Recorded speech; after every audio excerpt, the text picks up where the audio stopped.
Bismillahirrahmanirrahim. Assalamualaikum warahmatullahi wabarakatuh. Waalaikumsalam warahmatullahi wabarakatuh. Bagaimana kabarnya semuanya? Alhamdulillah. Alhamdulillah sehat ya. Ada yang tidak hadir hari ini? Ada. Siapa?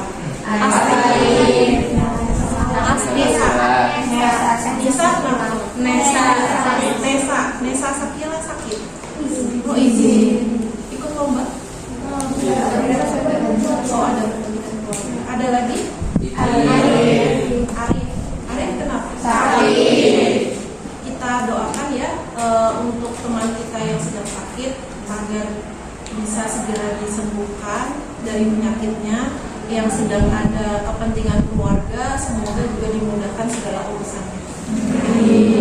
Sebelum memulai pembelajaran hari ini, yuk kita berdoa terlebih dahulu.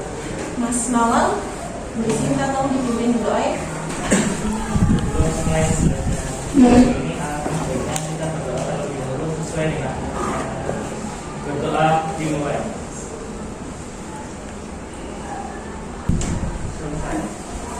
Baik, sebelumnya Bu Rizky ingin bertanya terlebih dahulu nih. Di pertemuan sebelumnya kan kalian sudah belajar ya struktur organ-organ sistem peredaran darah. Nah, Bu Rizky ingin bertanya, kenapa darah yang kita miliki ya, darah yang kita miliki itu bisa beredar ke seluruh tubuh?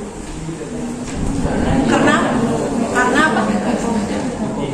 Karena dipompa oleh jantung. Nah, sebelumnya Bu Rizky ingin menyampaikan terkait hadis Rasulullah ya, tentang pentingnya organ jantung. Di sini kalian bisa melihat ya bahwasanya Rasulullah bersabda, ingatlah bahwa di dalam tubuh ada segumpal daging yang jika dia baik, maka baik pula seluruh tubuh kita. Tapi jika dia buruk, maka buruk pula seluruh tubuh kita.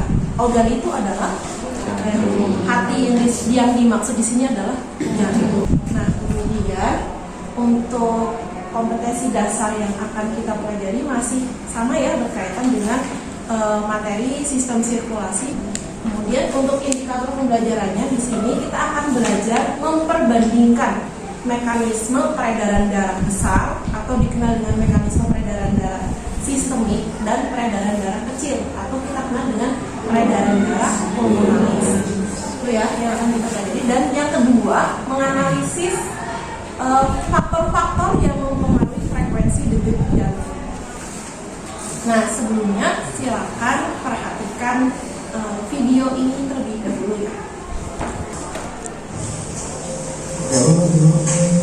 Dia Deviani merawat dan mengurus keluarganya sembari mencari nafkah.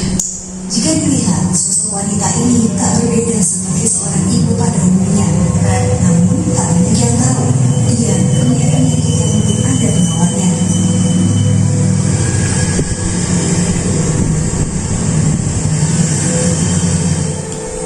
Ya, setelah mengamati tayangan video yang sudah Ibu tampilkan, ada dua pertanyaan nih yang harus kalian coba menjawab ya. Yang pertama, apa penyakit yang dialami Ibu Dian Riani tadi ya? Kemudian yang kedua, mengapa penyakit itu bisa terjadi pada Ibu Dian Riani? Ada yang bisa menjawab? Ya? Penyakit itu hipertensi paru-paru. Nah, mengapa penyakit tersebut bisa dialami Ibu Dian? Karena ketika arteri kecil di paru-paru dan pembuluh darah kapiler menyempit atau mengalami penebalan, kondisi ini dapat mengakibatkan darah dari sisi kanan jantung ini sulit mengalir ke paru-paru. Terus sekali ya dengan Mbak Nafis ya. Nah, setelah berada di joinbasket.com, silakan masukkan kode yang Ibu tampilkan di depannya.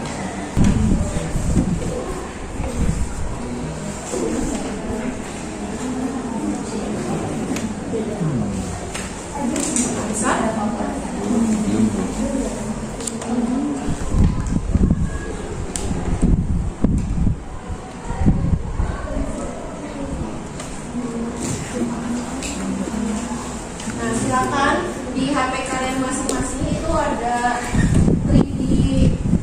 sistem sirkulasi kita ya, manusia, kalian bisa memperbesar, zoom in maupun zoom out ya, untuk melihat bagaimana struktur organ jantung kita maupun pembuluh darah kita ya.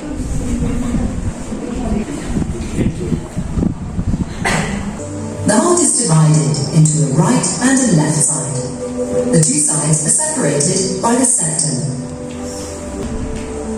The right and left side of the heart work hand in hand. The right side of the heart pumps blood through the pulmonary artery into the lung. Silakan dijawab pertanyaannya.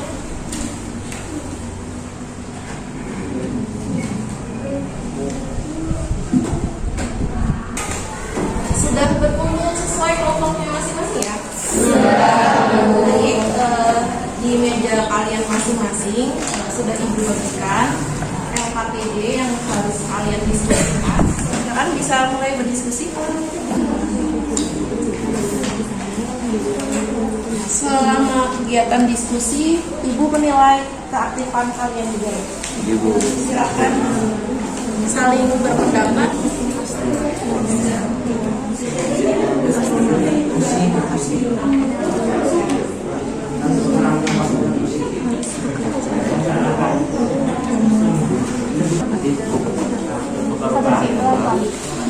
Nah itu tapi kan pas masuk itu apa arteri pulmonalis itu terjadi penyumbatan, apa jadi menyebabkan kan jantungnya apa bekerja lebih keras.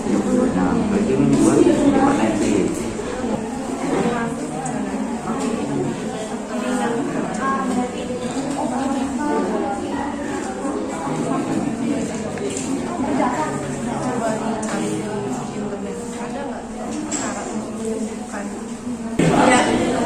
Setelah selesai nanti LKPD yang sudah kalian kerjakan difoto terus di upload di Nirpot ya. Assalamualaikum warahmatullahi wabarakatuh. Waalaikumsalam warahmatullahi wabarakatuh. Kami dari kelompok 5 akan mempresentasikan hasil diskusi kami mengenai sistem peredaran darah. Untuk pertanyaannya yaitu pada pertanyaan nomor 1 akan dibacakan oleh Iqbal. Baik, yang pertama ada berdasarkan hasil pengamatan video dan teks di atas, identifikasilah ciri-ciri penyakit hipertensi paru yang dialami Ibu Wartimah dan Ibu Dian. Berdasarkan hasil pengamatan video dan teks tadi, di sini ciri-ciri penyakit hipertensi paru yaitu yang pertama ada sesak nafas, mudah lelah, batuk tak henti, dan pusing karena kekurangan pasokan oksigen. Nah, setelah presentasi dari kelompok kami, apakah ada yang ingin ditanyakan? Baik, sebelumnya saya Fikulina Gini, absen 35, izin bertanya, apa yang menyebabkan penebalan di dinding pembuluh darah arteri pulmonalis? Baik, saya akan menjawab pertanyaan dari Ulin tentang bagaimana sih proses terjadinya penebalan pada arteri pulmonalis. Nah, seperti yang kita tahu bahwa arteri pulmonalis adalah jalur yang menghubungkan antara bilik kanan menuju ke pulmo yang membawa banyak oksigen. Nah, penebalan ini terjadi ketika si pasien ini banyak mengkonsumsi makanan-makanan yang mengandung lemak dan kolesterol tinggi. Sekian presentasi dari kelompok kami, semoga bisa bermanfaat bagi semuanya dan mohon maaf apabila terdapat kalimat yang kurang berkenan. Kami akhiri. Wassalamualaikum warahmatullahi wabarakatuh. Ini untuk pertanyaan yang kedua ya. Mengapa penderita hipertensi paru atau hipertensi pulmonal ini sering mengalami sesak nafas hingga akhirnya berujung gagal jantung ya, tepatnya gagal jantung, dan mungkin ada komplikasi yang lainnya. Nah di sini awalnya tadi kenapa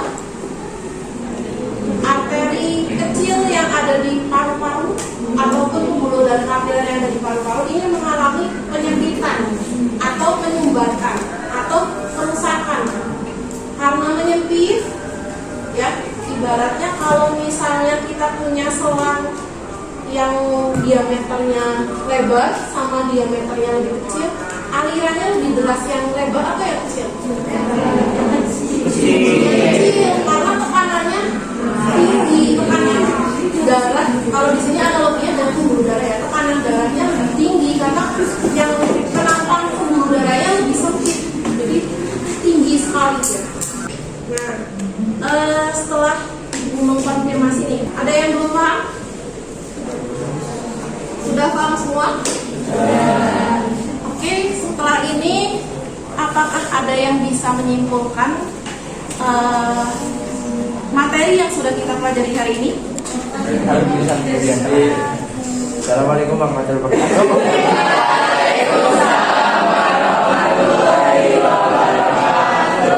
Untuk ada mekanisme peredaran darah pada orang normal.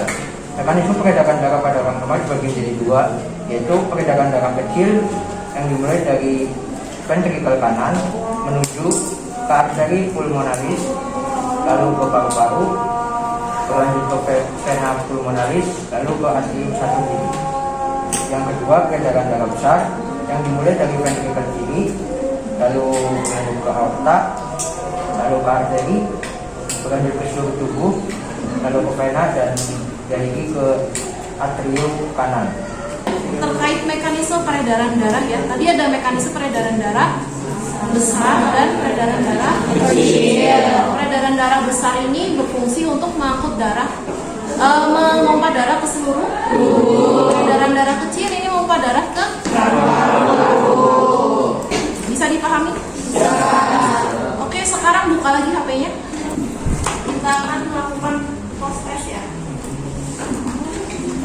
Nah, silakan dikerjakan. Pilih jawaban yang paling tepat.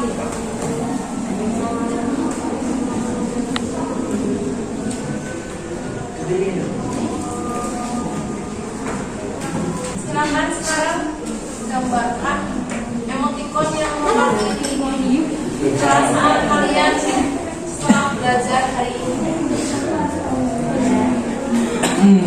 Oh ya. Emoticon kan? Sudah kita. Bukan apa masih buat dapat dan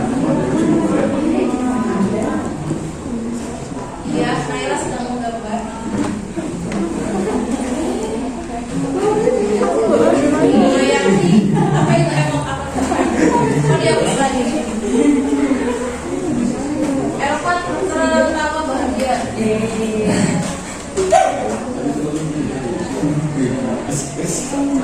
Gizi kenapa sih? Bikin ada sih. Ya, alhamdulillah ya kita sudah selesai melakukan pembelajaran hari ini. Lagi-lagi kita jadi bersyukur karena diberikan kesehatan jantung, kesehatan paru-paru sehingga bisa beraktivitas. Untuk pertemuan selanjutnya silakan nanti cari ya literatur tentang berbagai teknologi yang bisa mengatasi kelainan atau penyakit pada sistem peredaran darah. Kurang lebihnya Bu Rizky mohon maaf. Kita tutup dengan membaca hamdalah bersama-sama ya. Wassalamualaikum warahmatullahi wabarakatuh. Waalaikumsalam.